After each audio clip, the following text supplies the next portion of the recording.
Good morning and welcome to today's 5 with Fitz. I'm, of course, Keith Fitz-Gerald, the Fitz and Fitz. Anyway, forgive me for being a bit later than usual this morning. I wanted to make sure that I properly digested Uncle Jay Powell's remarks so that I could help you chart a course forward and, dare I say it, perhaps even profitably. I feel like Rodney Dangerfield. Powell just doesn't get any respect. And, here's the deal. I'll take a rally, and I'm sure you will too. But before you get ahead of yourself and before you get too excited, remember that what Powell said is a lot like a financial weather report. I'll have some dovish backpedaling with a chance of hoggish behavior. He's hedged his commentary 6 ways to Sunday. Now, that's not a bad thing and it's not a problem. What I want you to think about is this.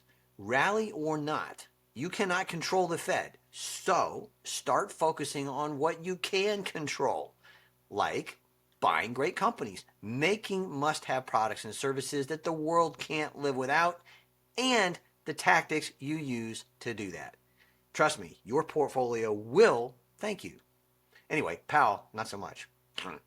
Here's my playbook today. Uncle Jay Powell finally sees the light. Maybe. The markets have rallied big on hints that Uncle Jay Powell may be lowering rates. And, the way I say it, better late than never, as the old expression goes. Now, I spoke with the super savvy David Asman just moments ago on Fox Business Network. I have repeatedly encouraged you to put any fears you have aside and buy into the latest downturn. Now, bluntly and honestly, I hope you have done just that, particularly if the rally sticks like I think it might.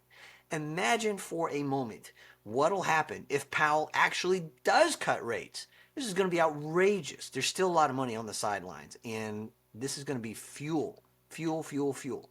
Anyway, here's an investing tip that I think you really ought to think about today. People obsess over the Fed. Will it hike or cut? What does the dot plot look like? Is Powell going to be sent packing? None of that matters. What you should be obsessed with is the same thing that I think about every day, day in, day out. And that's how you line up your money with companies that are going to succeed no matter what the Fed says or does next. And it, my friends, is a pretty short list. I'll be here, of course, if you'd like some help. And so will the One Bar Ahead family. Number 2, NVIDIA's China problem isn't actually a problem. NVIDIA's China dilemma isn't the weakness that headlines are making it out to be. Now, I see it as proof positive just how indispensable NVIDIA's chips have become. Think about this for a second, right?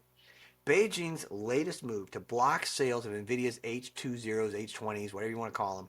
I get that screwed up every time I see the abbreviation, but the H20s, H20s forced NVIDIA to pause production at suppliers like Samsung, Amkor, and Foxconn, right? Now, why would they do that? 2 reasons. Because A, China still can't get enough of NVIDIA's chips, and B, they want some breathing room to produce homegrown versions using tech they've developed or borrowed or appropriated from partners around the world through legitimate and illegitimate supply chains instead of getting run over. Now, my guess is that NVIDIA's sales accelerate dramatically. Number 3 today, NASA to Palantir. You're the one that I want, and I won't even bother doing an Olivia Newton-John imitation because that'd be scary. But remember Grease, you're the one I want. One of the greatest scenes in cinematic history of all time, and a fun movie. Just campy, great fun. Anyway, NASA handed Palantir a sole source contract for Foundry, which is bureaucrat speak for we didn't even bother to look elsewhere because nobody can do what you do but you. Imagine that. We've been talking about this for a long time. Government contracts like the one from NASA create durable revenue streams and, to borrow a term from Uncle Warren Buffett, a moat that's wide enough in this case to drive a rocket through. And the kicker? Every government win gives Palantir more credibility to expand its commercial AI business, where the real upside lies. Number 4, AI is now so valuable that enemies are teaming up. Oh boy, yeah, this really caught my attention. Google just scored a $10 billion cloud contract from Meta. Yep, the same Meta that it battles for ad dollars. Think about this for a second. AI is now so valuable that bitter rivals in one corner of the internet are forced to become partners in another because demand is simply too big to ignore and potentially too valuable. Investors don't need to be gung-ho on either stock to see the bigger picture. AI's build-out is still early innings, and the checks being written are only going to get larger. At the risk of sounding like a broken record, the train is leaving the station. When it comes to AI, every business on the planet will adapt, adopt, or die. It is that simple. So my investing tip in this department is very, very simple, very blunt, and very straightforward. There is another generation of millionaires being created right now, and I hope that you're among them. If you got this covered, fantastic. And if you'd like some help and a roadmap for what's next, that is exactly the kind of stuff that I share with the One Bar Ahead family. So you know where to find me. Number 5, this is just amazing to me because it's a brand I loved as a kid, but Cracker Barrel just went new Coke. Now, I've seen plenty of questionable rebrands over the years. Gap, Tropicana, and Coke all come to mind. But Cracker Barrel's latest move takes the biscuit, pardon the pun. Ha!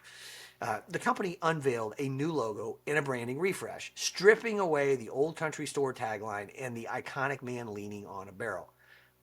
I'm hard pressed to understand how this is going to end well. Shares promptly dropped more than 7%. Now, to be clear, I'm all for modernization when it adds value and when it makes sense. This does not. In fact, it feels like management is fixing something that wasn't broken. And if history is any guide, the market has a funny way of punishing companies that underestimate just how much customers value tradition. Meanwhile, the stock is trading at less than half of its peak in 2021, and I think ready to take out new lows sub 50. Ouch. Bottom line today, you don't need anybody's permission to change your life, especially when it comes to investing. So grab your share or somebody else will. You got this, I promise. As always, let's make it a great day. Finish the week strong. Thanks for spending a few minutes of your valuable time with me. Have a great weekend and make it to Monday. Let's go. See you then.